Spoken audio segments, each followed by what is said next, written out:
Segue-se o espaço onde vamos comentar o fim de semana desportivo com José Cancela Moura. Boa noite, Cancela. Boa noite.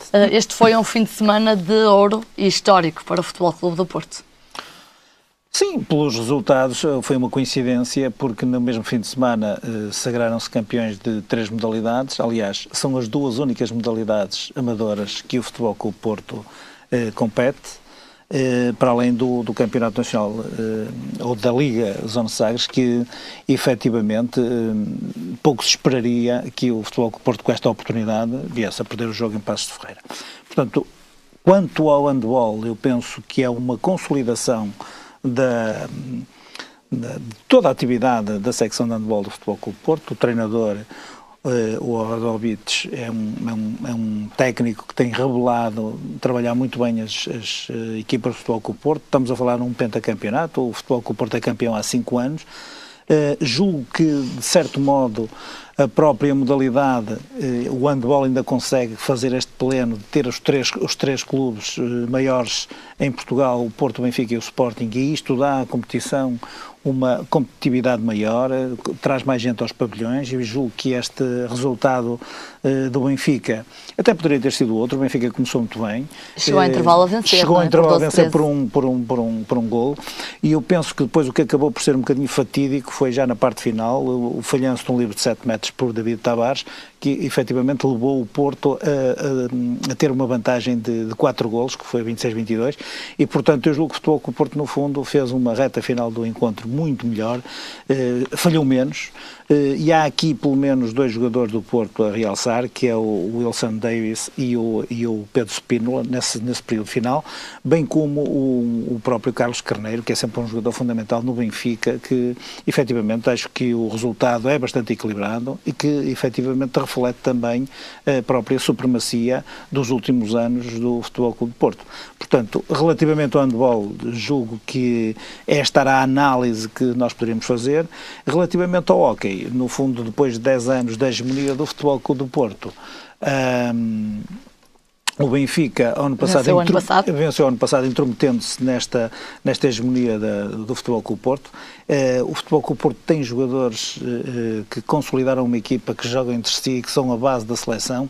Nos últimos anos, às vezes, meias com o Benfica, mas jogadores muito experientes, desde o Edu Bosch, o Reinaldo Ventura, agora até o próprio Ricardo Barreiros, o Jorge Silva, que são jogadores mais novos, que se entrosaram muito bem. Apesar disso, Cancela, se me permite interrompê-lo, nada previa que a derrota do Benfica fosse tão expressiva. O Porto venceu por 7 golos contra 3. Este resultado explica-se um pouco por um momento de algum desequilíbrio, que nem era esperado. O jogo também estava bastante equilibrado, e entre o minuto 11 e o minuto 12 da primeira parte, em meados da primeira parte, o Porto conseguiu obter uma vantagem de 4 golos. Portanto, foi um período anormal em que se destacou o Reinaldo Ventura e o Caio, e portanto foram 4 golos quase não foi quase, foram mesmo em 2 minutos, que eu julgo que acabaram por decidir praticamente o jogo. Em hóquei, o resultado tem sempre incerteza até ao fim, mas esta vantagem de 4 golos deu para que o Futebol Clube do Porto gerisse um pouco isto. O Benfica reduziu para 4-1, mas no reatamento do encontro o Futebol Clube do Porto acabou por fazer mais 2 golos. Eu penso que acabou por sentenciar um pouco, logo da primeira parte, aquilo que poderia ser o jogo. É importante que se diga que o próprio Benfica, ou o próprio Futebol Clube do Porto, igual ao Benfica no número de títulos com esta vitória, e que relativamente ao campeonato, eu gostaria só de fazer fazendo aqui um parênteses, destacar o Valongo, que eu acho que foi uma surpresa muito positiva para este campeonato. Está no 4º lugar, não sei se terá agora a possibilidade ainda no que resta para poder alcançar o Oliveirense, mas foi uma grande surpresa. E pela negativa ao Golpilhares, que vai descer de divisão, e portanto é um histórico, e que efetivamente este ano viu-se confrontado com este insucesso desportivo. E o Sporting, que neste momento está em zona de despromoção e correu um pouco menos bem aquilo que poderia ser um regresso auspicioso à Primeira Divisão Nacional de Hóquei em Patins. Cancela, falta-nos o futebol, não é? O futebol campeão. O futebol ganha mais o futebol acabou por ser, como disse, o Futebol Clube do Porto não deixou fugir a oportunidade. Eu julgo que o Benfica não perdeu. O resultado no Dragão foi um resultado perfeitamente normal, poderia ter resultado num empate, poderia ter sido uma vitória do Benfica ou uma vitória do Futebol Clube Porto, como aconteceu, mas o Benfica acabou por negligenciar esta parte final do campeonato com um empate em casa com o Estoril. Numa competição como a Liga Zona de Sagres, uma equipa como o Benfica não pode, com 3 jogos para fazer, com 2 jogos em casa, com 4 pontos de avanço, perder o campeonato. E, portanto, do ponto de vista desportivo, isto penaliza muito uma equipa como o Benfica. Não tira mérito, como as pessoas têm vindo a dizer, porque é importante que se diga, por exemplo, este jogo em Passos de Ferreira acaba por evidenciar um lance muito duvidoso que deu a vantagem ao Futebol Clube Porto. Aliás, a falta parece fora da área, portanto isso deslustra um bocadinho e contraria, porque muitas vezes o feitiço vira-se contra o feiticeiro. Fala-se muito de arbitragem e aponta-se muito o dedo ao adversário, e depois, quando é connosco, nós nunca queremos assim, relevar estas situações. Assim. Penso que se mancha um bocadinho esta vitória do Futebol Clube Porto em função desse erro, mas é importante aqui, em contraponto, dizer que não retira mérito, por exemplo, ao treinador do Benfica, que tem consolidado o Benfica como uma equipa que regularmente está nas fases finais, meias finais ou finais das competições europeias, como há muito tempo não acontecia, que faz um futebol muito competitivo, que tem discutido os títulos e que efetivamente tem feito um trabalho mesmo ao nível dos jogadores, como o Matites ou o Enzo Pérez, que eram 2 suplentes ano passado, como se fossem 2 jogadores fundamentais depois da saída de Rabi Garcia e Witzel. Portanto, eu julgo que o Futebol Clube Porto acaba por ser, com toda a justiça, o campeão nacional, porque efetivamente ganhou, ou não perdeu nenhum jogo, ganhou o jogo decisivo, e penso que numa regularidade que se pretende num campeonato, aquele que chega ao fim com mais pontos, naturalmente, é aquele que com justiça pode obter a vitória nessa prova. Marcela, podemos dizer que Jorge Jesus, ao não dar os parabéns à equipa do Futebol Clube do Porto, teve um mau perder? Não diria isso. Eu acho que isso, que é perfeitamente irrelevante, faz parte de uma luta de palavras no futebol.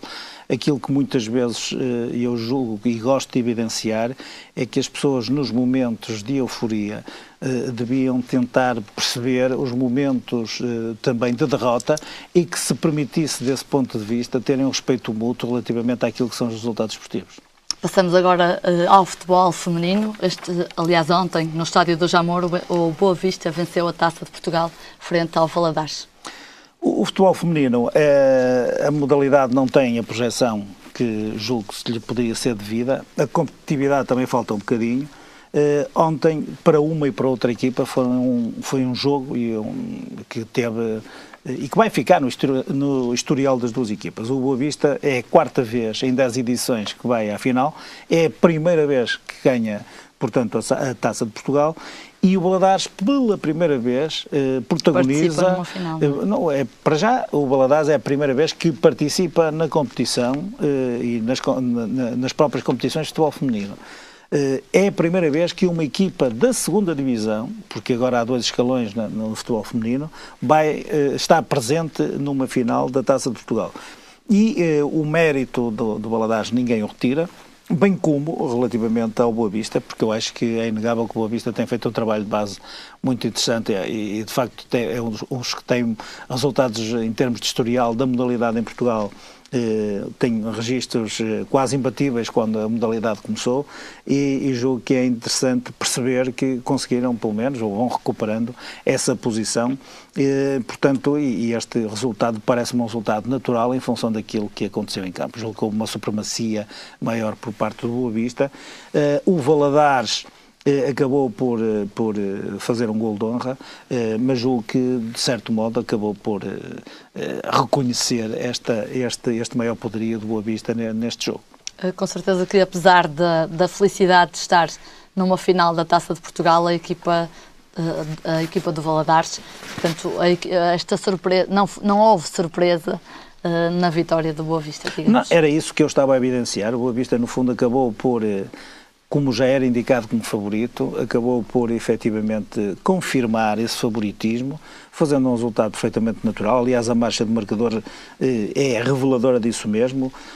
Portanto, apesar de ter estado a ganhar apenas por 1-0 ao intervalo, o Boa Vista esteve sempre com uma margem confortável e, portanto, acabou por gerir um pouco esta vantagem e este domínio territorial que acabou por ter em todo o jogo.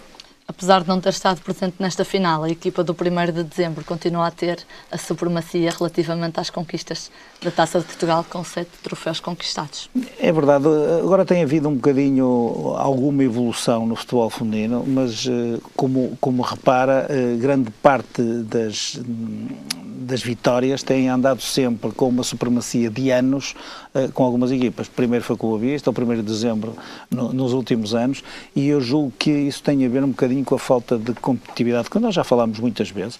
Penso que este modelo que agora foi encontrado de haver uma primeira e uma segunda divisão e poder eventualmente dar oportunidade ao aparecimento de novas equipas poderá vir talvez a consolidar a modalidade em Portugal de uma outra forma, com outro tipo de formato que nos permita eventualmente ver uma evolução maior em termos de modalidade. Não há uma predisposição muito grande, por exemplo, para as grandes equipas adotarem ou terem secções de futebol feminino, e eu acho que isso também acaba por depois refletir-se na falta, por exemplo, de público, embora aqui seja de registar que o Valadares julgo que levou uma moldura humana imensa atrás da equipa, porque acabou por ser um feito histórico. O Boa Vista tem uns adeptos que agora têm esperança de ver outra vez no emblema na divisão maior, acabam por efetivamente acompanhar estes feitos, mas como eu disse, falta a modalidade, a presença daqueles emblemas que poderiam eventualmente emprestar um maior contributo, quer em termos de adeptos, quer em termos de competitividade a um campeonato ou até, como neste caso, uma Taça de Portugal de futebol feminino. Com certeza. Obrigada, Castelo Moura. Até para a semana. Boa noite.